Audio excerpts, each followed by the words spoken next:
Okay, let's get started. So today we'll move on to chapter 5. Chapter 5 is about multiple imputation.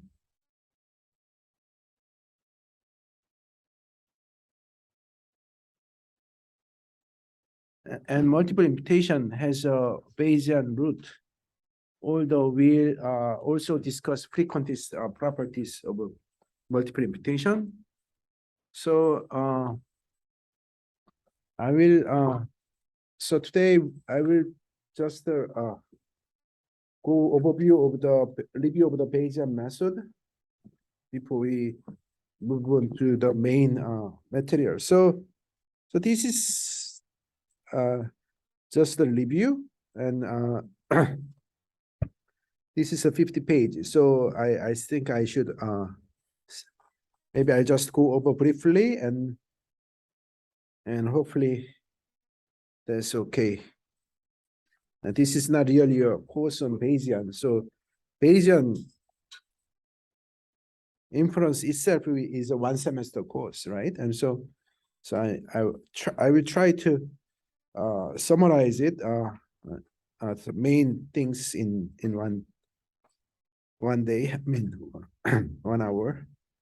Anyway, so if I don't finish up by today, then I will make a recording and upload it so that we can start on a multiple imputation directly in Thursday class.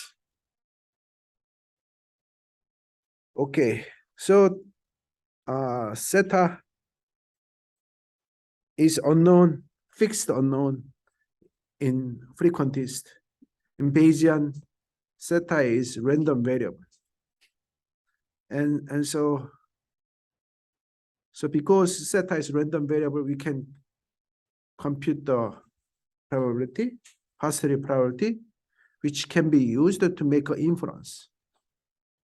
So the probability itself is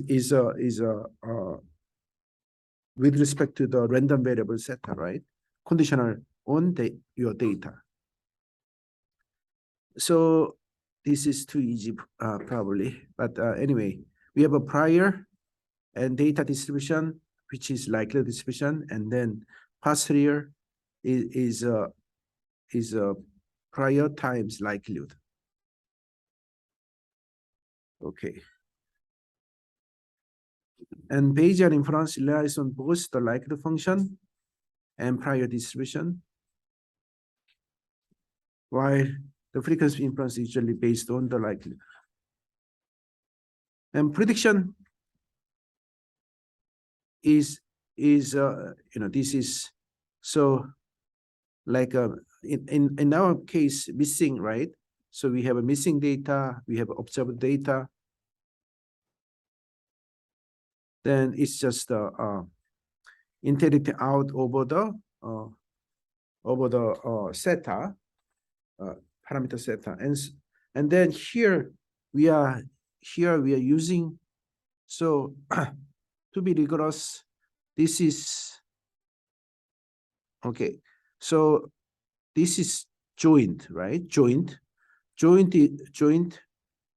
and this is conditional, and this is marginal. Okay, right? So let's forget about y, and then this is joint. The joint is conditional times marginal, and then this conditional. So this conditional actually have a simplification because of the independence, conditional independence. So the idea is the as long as you know the parameter, the data doesn't is actually independent. It's not necessary as long as you. So dependence on theta and dependence on the data should only go through the parameter for prediction. Okay. And then this is sometimes called the posterior predictive distribution, which is basically average of the conditional predictions over the posterior distribution of set. Okay. Okay, so that condition, so the y delta, independent of y, given theta. So what if it's missing like not at random? Those cases, we can still make that assumption. Yeah. This is actually has nothing to do with this. I mean, this is generic. So now the third type is y, right? So the like y is the genetic location for any data that we observe.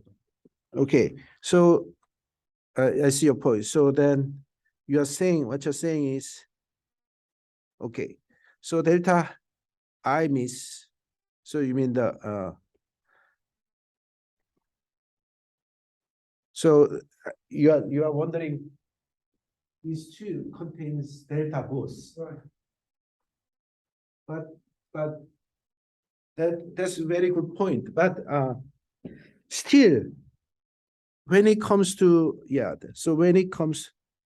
that's the interesting point. So suppose this is like delta, given y obvious delta and zeta, right? I mean, if you so this is so to be rigorous. This is so you are questioning essentially this y obvious delta, y miss delta, right? So you are questioning how come we have a conditional independence with delta in both sides. That's essentially your question. But still, given delta, right? Given delta. So yeah. So I guess where this is okay.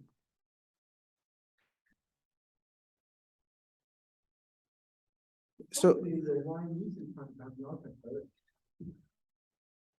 yeah, so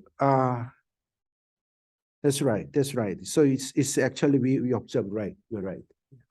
So this is actually we don't really we are not really with delta, right? Because with delta is already observed. So it is actually about this, and point is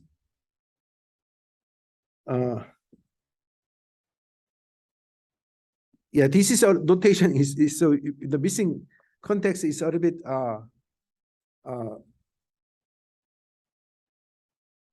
so I guess here actually suppose you have this is a little bit misleading, but suppose you have x. So right, I mean, so you have okay.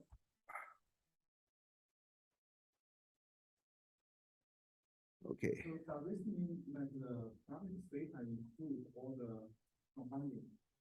Like in the model, the data includes all the compounding factors for both That's right. and the midnight.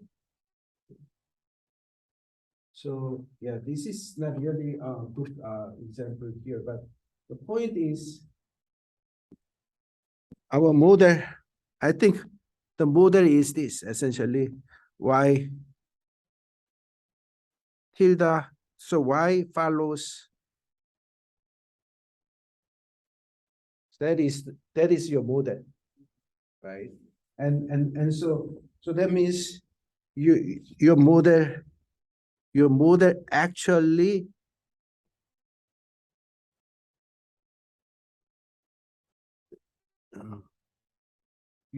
actually assumes this already. It is something that is conditional on theta. If we know that parameter, then we can generate new observations.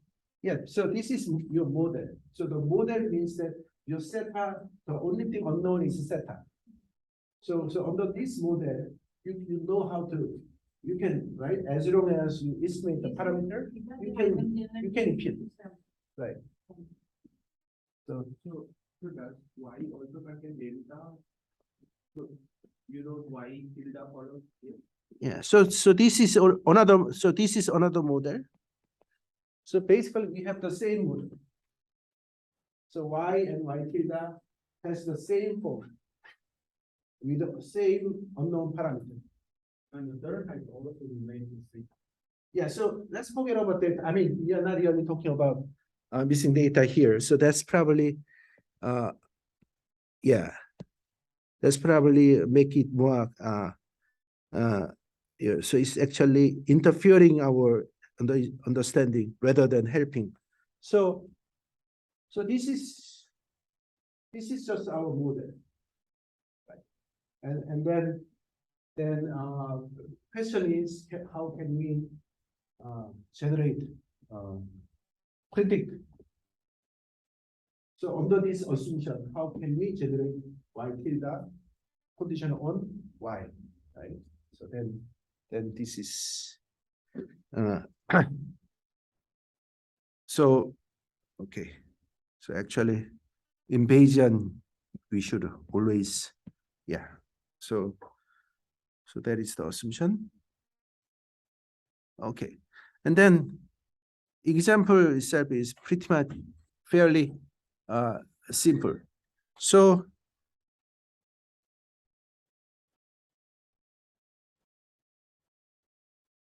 okay.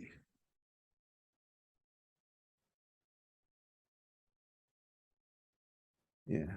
So suppose y is a weight.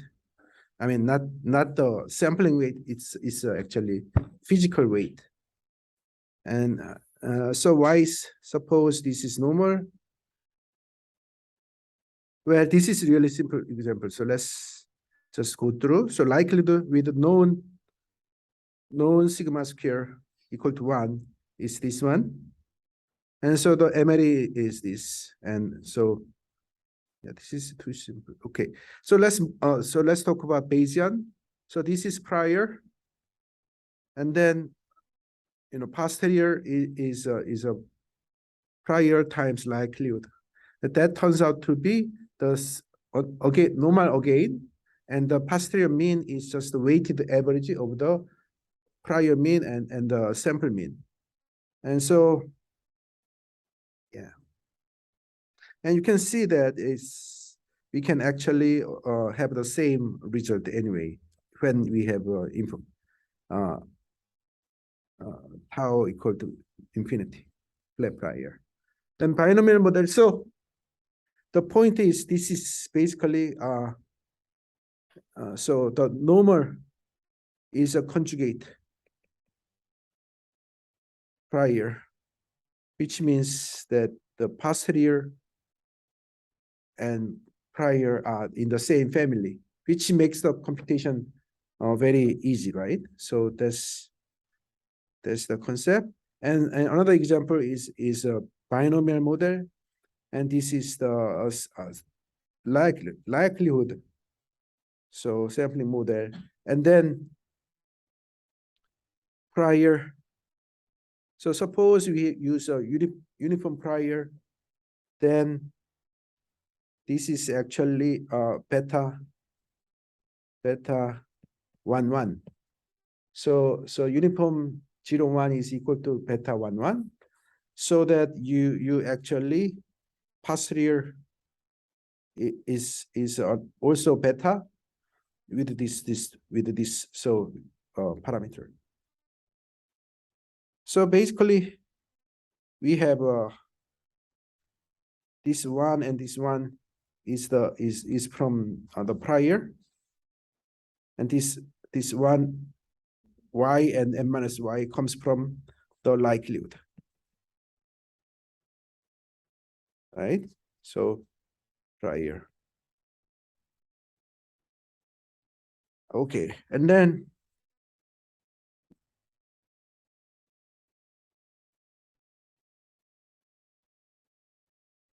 you have some, okay.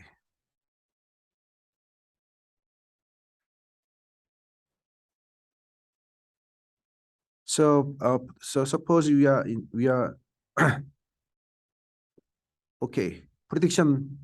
We might be more interested in the outcome of new trial rather than another set of n trial. So suppose you are interested in posterior. So okay, prediction. So then it is just conditional. So using, right, is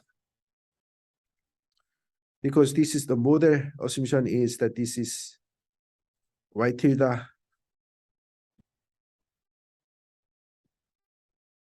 So y tilde is a Bernoulli.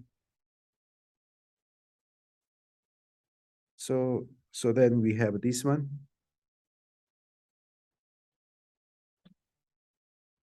So that we get this one.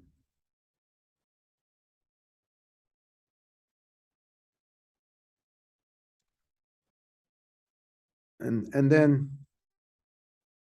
then uniform prior. So this is the uniform prior, right? We don't assume any information, just no information. So then this is uniform. And then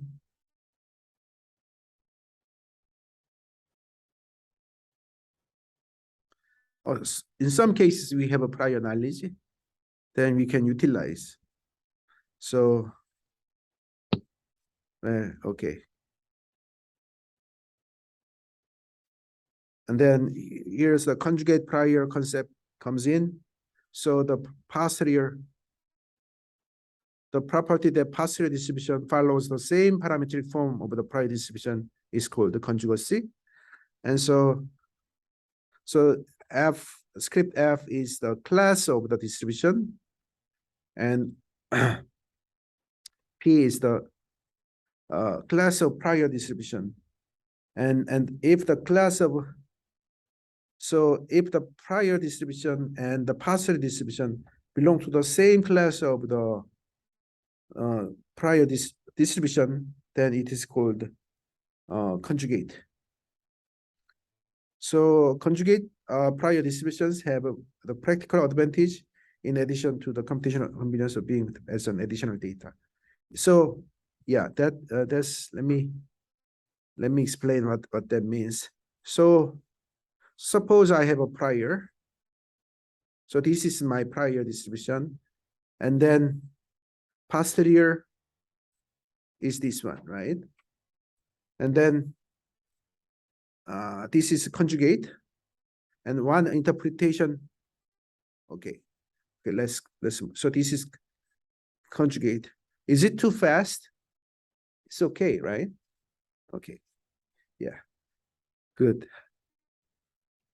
So then uniform prior is a special case. Well, okay.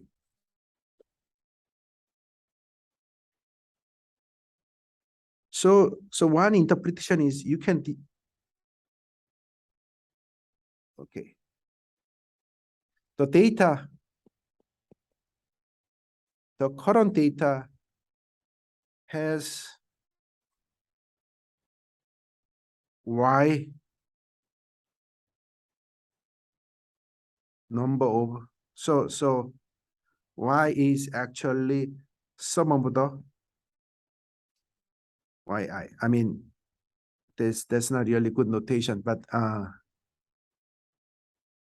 so y is not really good. Okay, so here I guess we can write this way.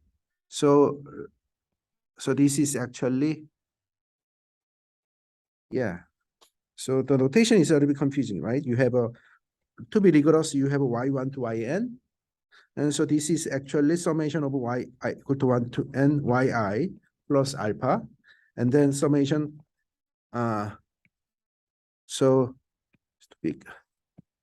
summation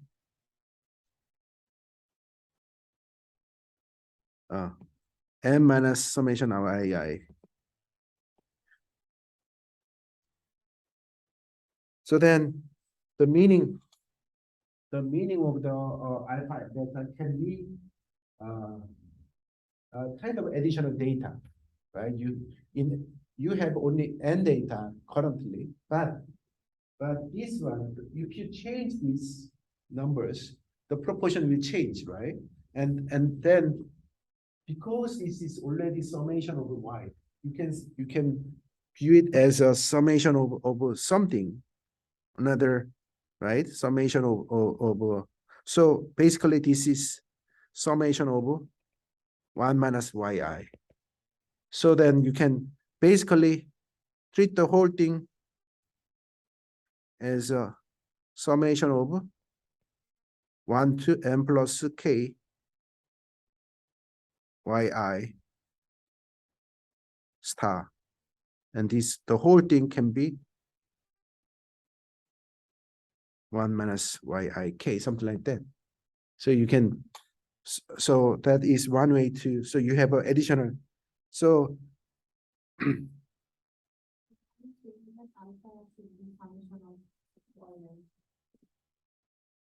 yeah, I mean, if you have some, so you can actually so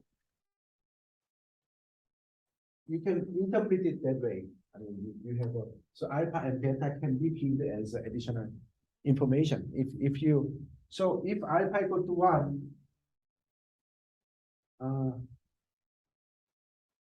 beta equal to 1, then it's no information. But if you have a more, then it means it means you can view it as an additional. So, for example, well, this is not really important, but since you, so okay, for example, well, I don't know. So 1 plus alpha minus 1 times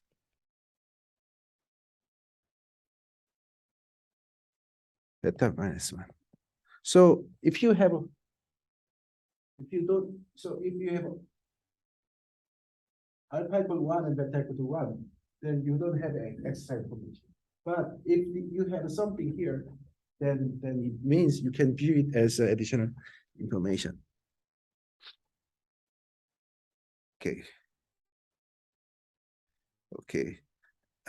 So asymptotically, another interesting part is that asymptotically, it actually gives the very close to the MLE, right? The posterior mean is very close to the MLE, and posterior variance is very close to the variance of the MLE. Variance is mirror MLE, asymptotically. And usually, asymptotically, even if you have a prior, may be viewed as additional information. It's just a finite number of additional information. While you increase n, then you have a, right? You have a more emphasis on the data, real observation, so that it will dominate.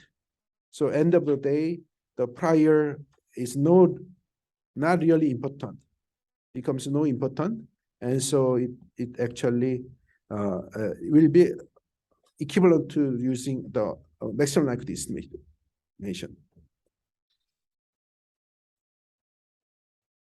Yeah, okay. And then I think this is a whole bunch of the examples, but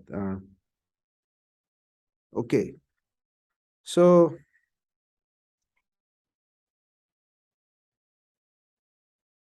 we do now here known variance, sigma is known, theta is unknown, and you have a normal prior, then posterior mean is this one, right? So it's a weighted average of the two to observe. So prior, weighted average of prior and data, and then the weight is inversely proportional to its variance, and the posterior variance is information. So if you think of inverse of the variance is information, so then prior actually as information. So that's one way to understand it. And then we can, sigma is unknown, then now you cannot really ignore this sigma, so you can write it this way. By the way, theta is known. So, okay. Suppose theta is known, then sigma is the only parameter. And then, so then question is, if I view it as a density of sigma, what kind of family it would belong to, right? And turns out that it is actually an inverse gamma distribution of this form. So inverse gamma distribution is a distribution of the inverse of the gamma random variable. So then you can get this form. So you can see that all the hyperparameters basically is adding, right? So this hyperparameter basically adds to the parameters in the prior. Actually, the posterior. So posterior is also inverse gamma, which means it's conjugate prior, and then hyperparameter essentially is an additive form. Okay.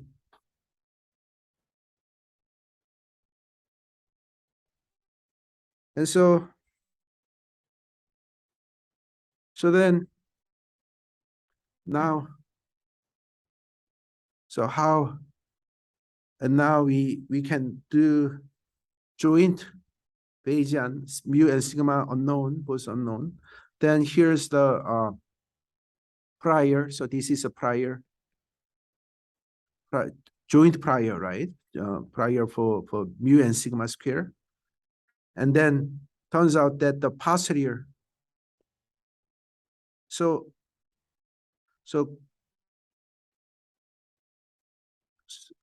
you first conditional on sigma and then marginal. So conditional times marginal, so that you can get joint. Okay. So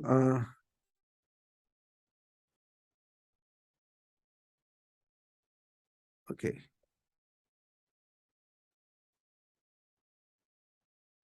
And then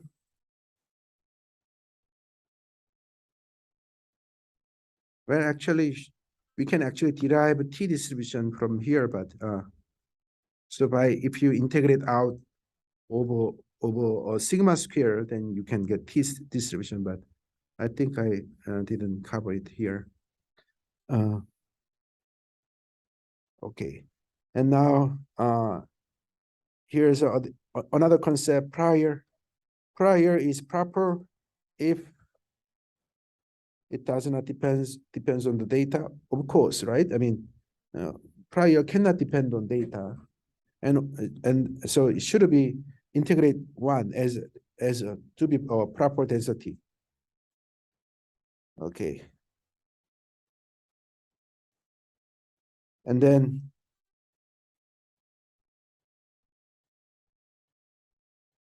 okay, but the point is, I think the point is that we often allow for improper prior, and as long as the posterior is prior, I mean posterior is proper, is okay. So right, if you let tau, in this case, if let tau zero square goes to infinity, then it is actually improper prior. But still, end of the day, you get proper. With that, you still get the proper prior, posterior. I'm sorry. Jeffrey's inference principle.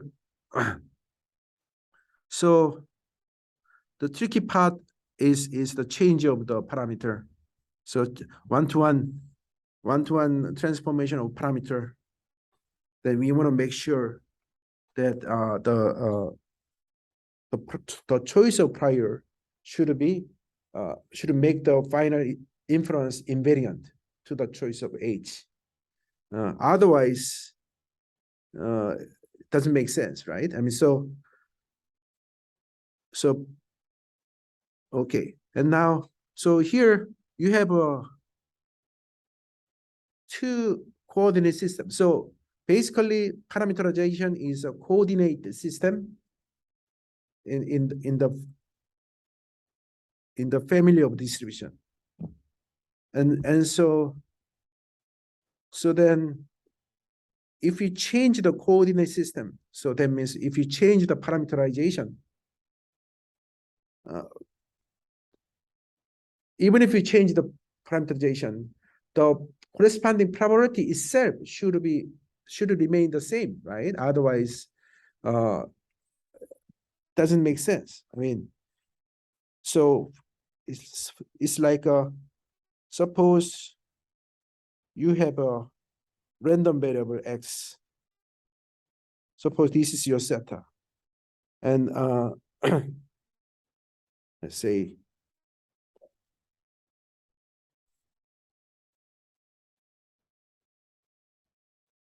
okay, and then if you change your variable x to be x squared, so say that this is y, and then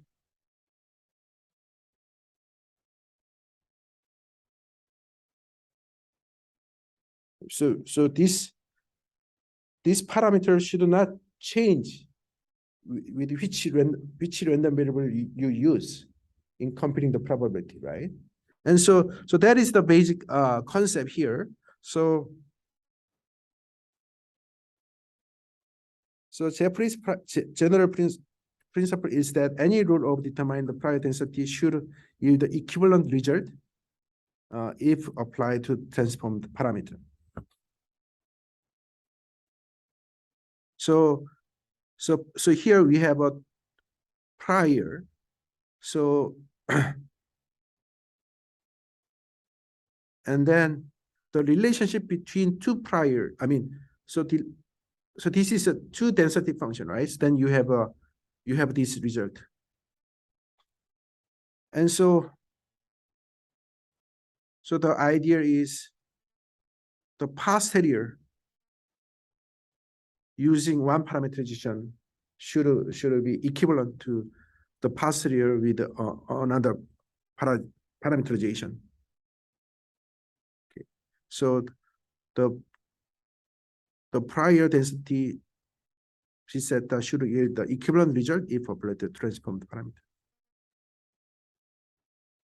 Okay, so that means we need to be careful in choosing a prior. So but interesting result is that if you choose this, then it satisfies the relationship one. So okay.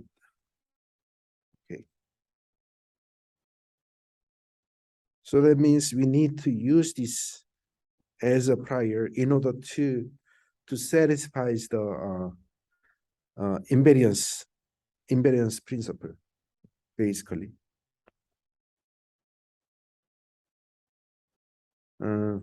Okay. So this is, we can call this invariance.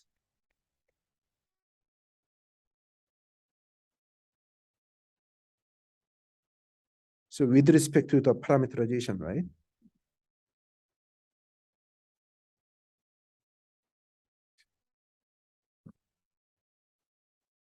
Okay.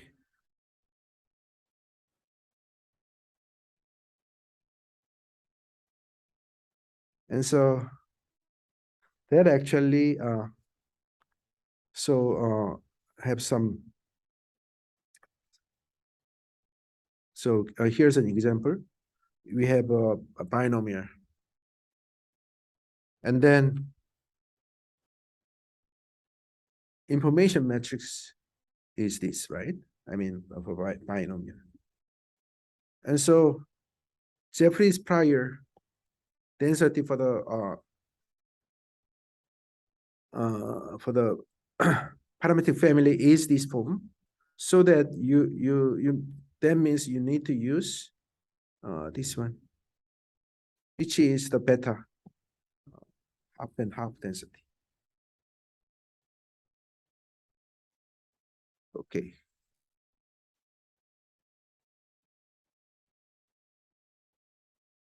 And so we can do the same thing, and the variance. Okay, so mu is known, and then sigma is unknown, and then you can check the information of sigma square. That is this one. Okay, so that means you take the root, square root of this one, which leads to this one. So that is why we use 1 over sigma square as a prior distribution in Bayesian inference, right?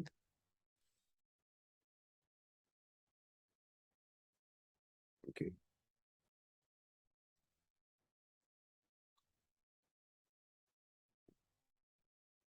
So which is actually putting alpha inverse gamma alpha beta equal to 0, close to 0.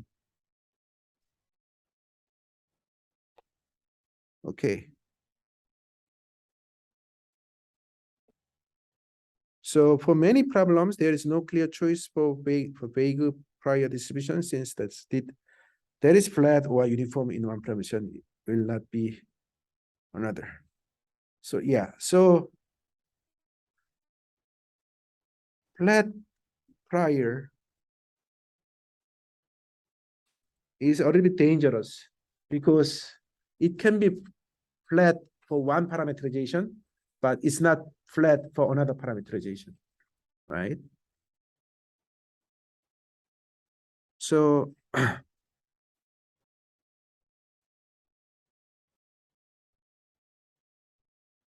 okay, so here's one argument. So this particular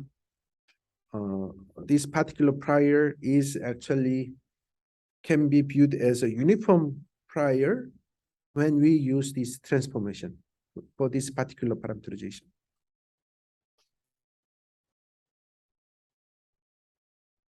Okay, so nevertheless, non-informative prior and reference priors are often useful when it does not seem to be worth to the effort to quantify one's real prior knowledge as the probability distribution, as long as one is willing to perform the mathematical work to check that the parser is proper and to determine the sensitive parser influence to modeling assumptions of convenience. So I think Bayesian approach, I mean, as far as I understand it, is very unified approach dealing with statistical inference, because if you specify prior, computing the posterior is automatic, just a computational issue. So then once you compute the posterior, you are done, right? You can do anything what you want. But the real challenge is that what is the sensible prior that you want to impose, because we want to make sure that the choice of prior does not really drastically change your inference result. Otherwise, it's hard to justify, right? So that is, I think, some, for example, sensitivity analysis on these things. Okay. So that's why most of the Bayesian papers as by application. So Bayesian is very good, has a lot of applications with a complex data and nicely, but good Bayesians are very good at computing. So because it, the concept is very easy, right? I mean, straightforward. But when it comes to implementation, there's a lot of, technical, right? I mean, computational details you need to take care of, and which was not really, sometimes not really easy, because that's not in the book. I mean, there's something that you need to figure out from other background and experience. So that's my observation. So anyway, let's move on. But there are also good, very strong Bayesian theoreticians, but they are very few. Usually Bayesians don't don't care much. Okay, let's move on. So multi-parameter problem. Well, I think yeah, so yeah, this is something I like to emphasize. So one real advantage of the Bayesian approach is that the marginal posterior is very easy. So why Bayesian so powerful, I mean so good, is that you can easily take care of the nuisance parameter by just integrating out, right? And in frequencies, it's more difficult. You just integrate out over the, for example, zeta 2. That's it, right? So that is very, I mean, what do you mean by that? That means you actually draw Monte Carlo simulation, right? Draw sequence. So draw samples of the joint samples, Bayesian, I mean, partial samples. And then just check, use the zeta 1 part, right? Because that's what you are interested in. So this integrating out means that you don't really care about, you don't have to worry about the zeta 2 Monte Carlo samples, right? Posterior samples. So that's actually what's going on here. So using simulation, right? So draw samples from the joint posterior distribution and generate this. And then look at the parameter of interest and ignore the values of other unknowns. Okay.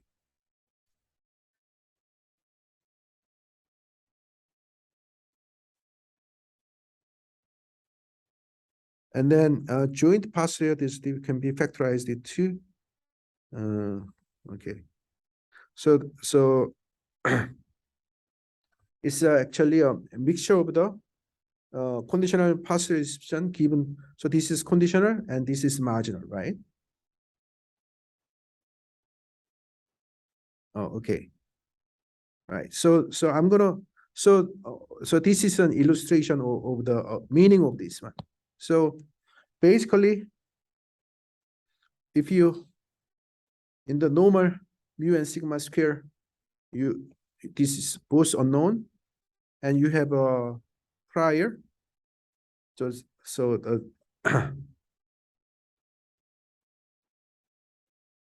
and then work out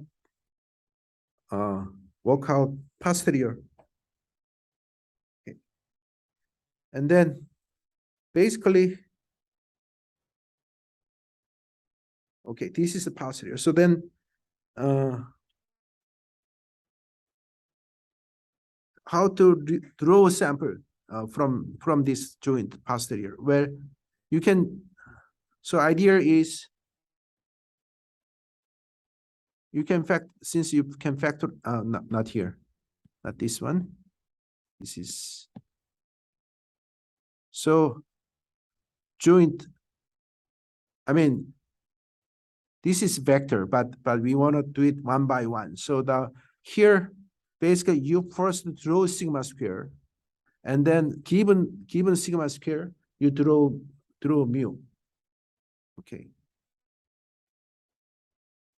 So that means you draw sigma square from inverse gamma, and then for given mu, you given sigma square, draw mu.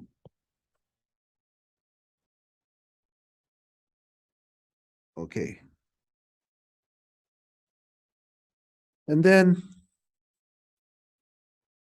okay, and then basically you can, okay, here's you can check that this one actually has an analytic form of the density function, which is the T distribution.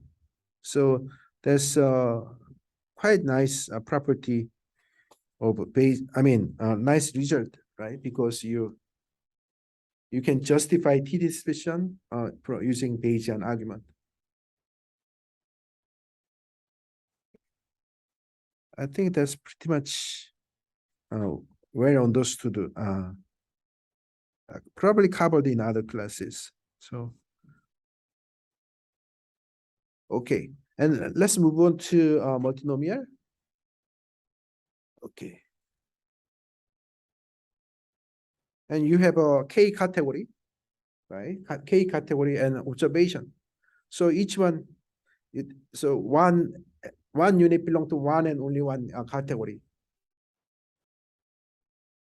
And then what would be the prior? Use Dirichlet, right? So because for binomial, we use beta, right? But for multinomial, we use Dirichlet, which is the multivariate version of the generalization of the beta distribution. So that is the Dirichlet. And so the past real distribution is Dirichlet with so then Dirichlet is a conjugate, so that you can get Dirichlet in the partial distribution. And this is a graphical illustration of the how it behaves on the different parameters. So, okay. So remember, if 1, 1, 1, right? So 1, 1, 1 becomes what? Uniform, right? So 1, 1, 1, so that is a uniform. And then if the hyperparameter, the parameters are greater than 1, that means you have a center. But so for example, 10, 3, 5, that means you have a, so if, right, I mean, so the higher, the more centered. But if it's not really symmetric, so if you have a higher on one direction, right, then it's not really in the center, in the right center. Actually, the center moves toward this direction, toward the somewhere, because you otherwise here you have a 0.5, right, in the center, but because of this is large, you have some larger, something like that, and then see 5. And so also interesting part is look at this smaller parameter, right? So if you have a alpha is 0.5, so then it's the opposite of the centering, right? Because this is uniform, and then you have a more, center. What is the right word? So it's I guess it's a convex. Is this convex? Pear shape, right? I mean, and then this is exactly the opposite, right? U shape. Okay, yeah, the distribution. So anyway, I hope that this graph is helpful.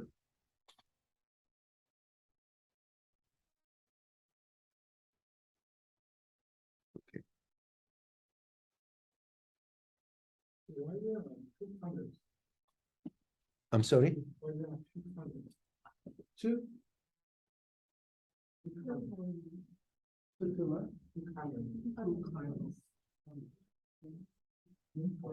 and the color of this dot. Color. Green and orange. No, purple. I see. I think it's a density, right? Keep map. So you mean why you have a red and then purple, right? I think if you have a more than, so this is basically no duplication. Here you have some overlap. Then the number becomes more or less. What you think? So this I think yeah, I didn't make the graph, but I think basically The red one means you have a higher density, and this purple one has a lower density. Okay.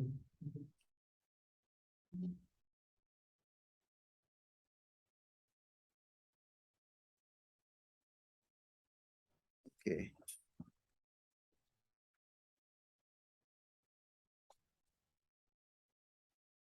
So that take care of the, so that is one thing. And then now let's move on to regression setup, linear model setup. And then here we have a normal error distribution. And now let's start with a full length case. That means P is less than N. And then likelihood is this form. And we have a prior. And then use Jeffrey's prior. Okay, independent Jeffrey's prior.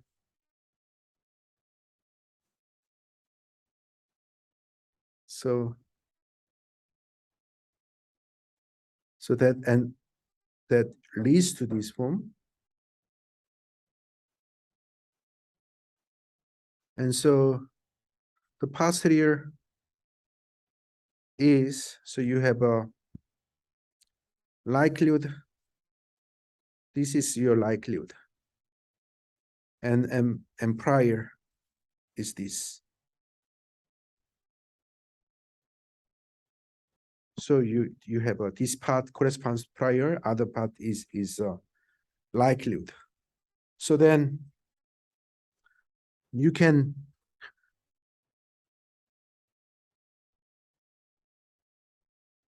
these full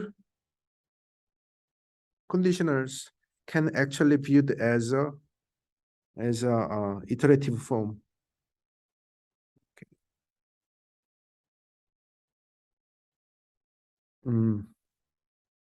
Okay, and so that's pretty much straightforward. I mean, regression setup.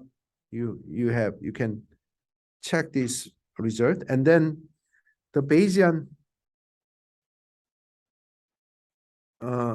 can handle high dimensional case easily, they claim. So suppose now let's consider a case where X has can be high dimensional. And then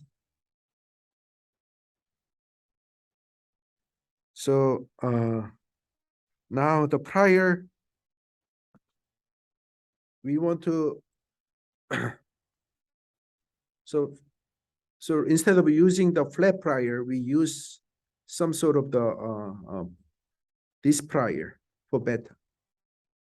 Okay. And so it's kind of a shrinkage prior, right? I mean, so then if you use this one, then that actually leads to the following posterior, which is something like a Ricci regression form. Okay, and so basically, so you can, so basically, this particular choice of the prior, which is actually Gaussian with the tuning parameter lambda, makes the leads to the Ricci type posterior distribution.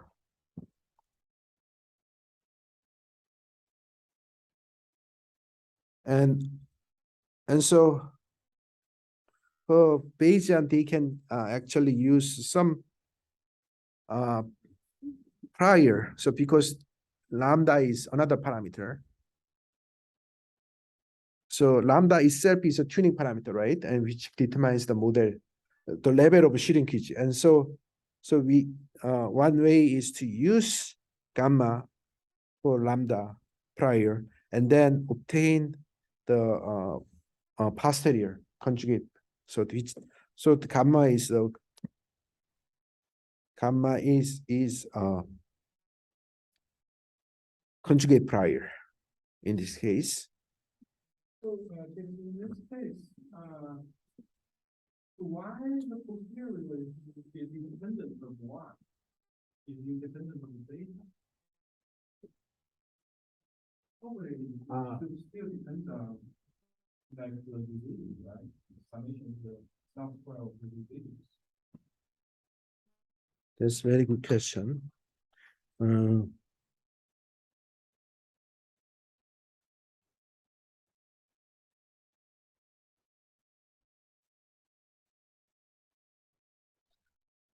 I think it depends on.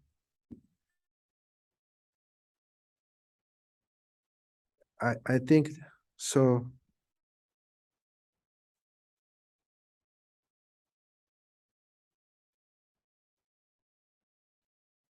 So if you,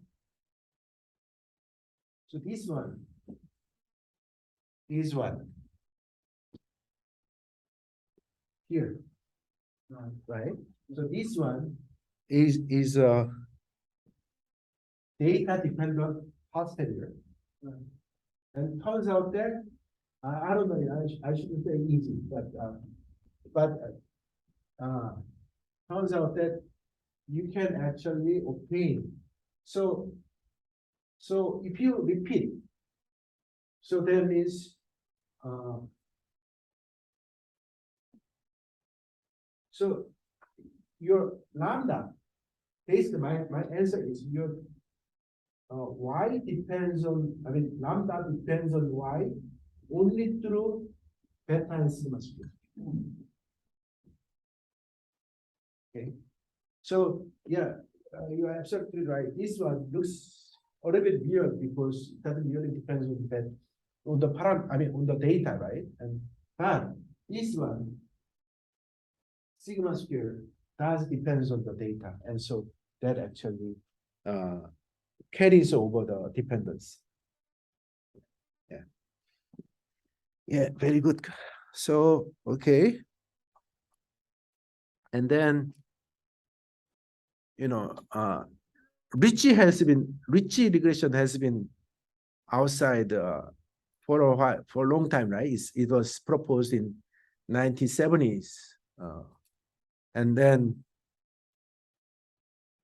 what really makes a big impact is Lasso 1996, which is that actually it opens up the whole new area, I think, and so basically, so okay, in his paper he just proposed and discussed some. I think he didn't really do a very careful theory in his paper. It's just a right idea, right? And then how to compute it and something like that. But he mentioned some possible directions, and one of the directions he covered is that there's a way probably has some Bayesian interpretation, and so that actually later. So yeah, I'm not. So lastly is a posterior mode estimate when used in Laplace prior as follows. And then what really, is Pog and Catala actually give the correct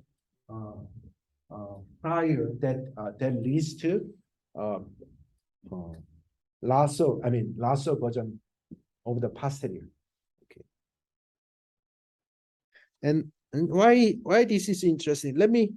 So here's a simulation, small simulation. So in this case, what do I mean by that? So we have a 30 sample, okay, a sample of size is 30, okay. So data size is 30.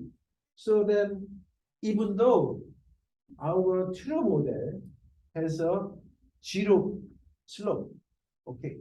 So true value of beta is 0.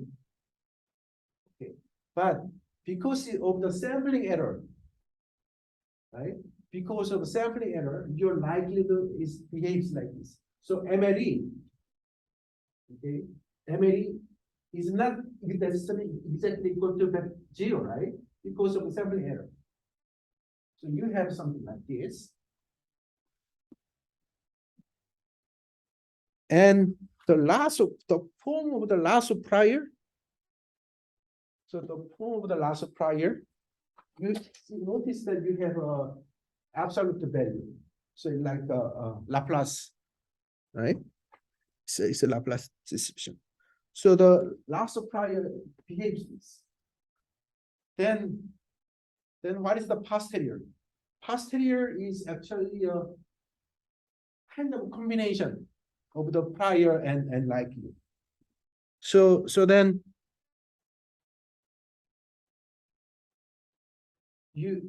so in this case,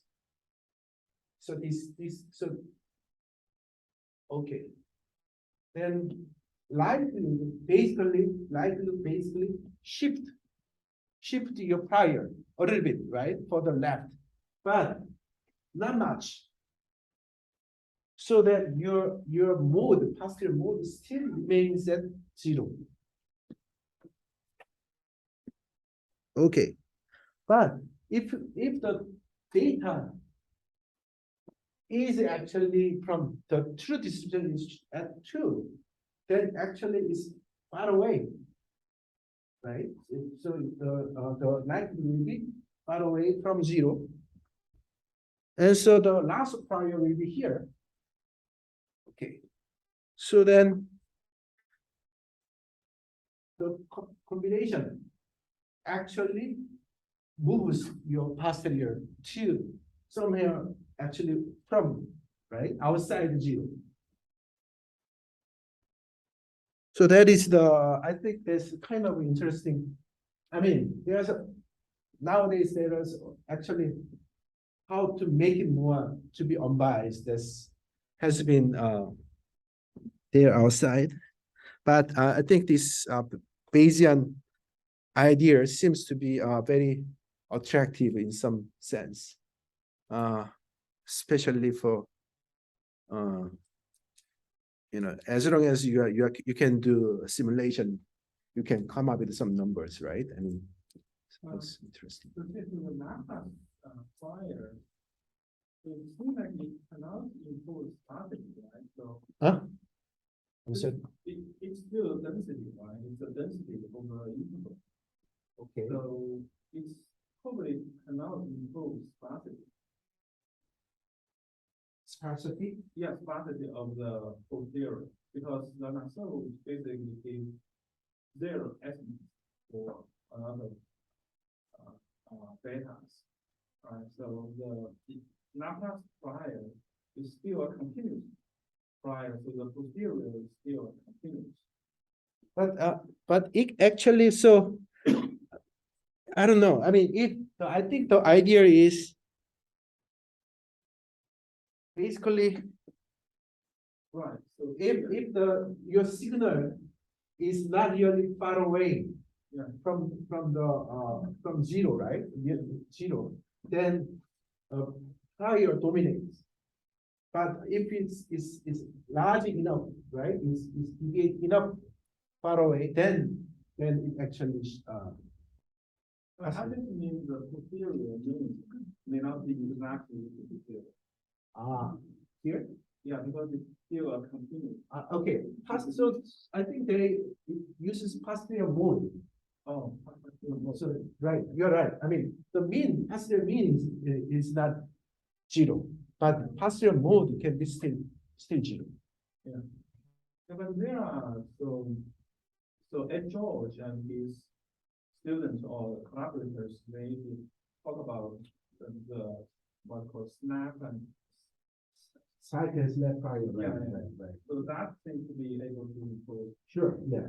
So that's right. So spike and snap prior, I know that should perform better, but this is just introduction. So okay, that's all I have prepared for today. So I guess I will just have to stop early, but you can ask any questions.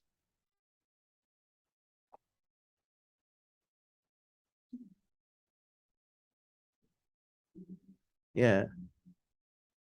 Don't ask too difficult question because I'm not Bayesian.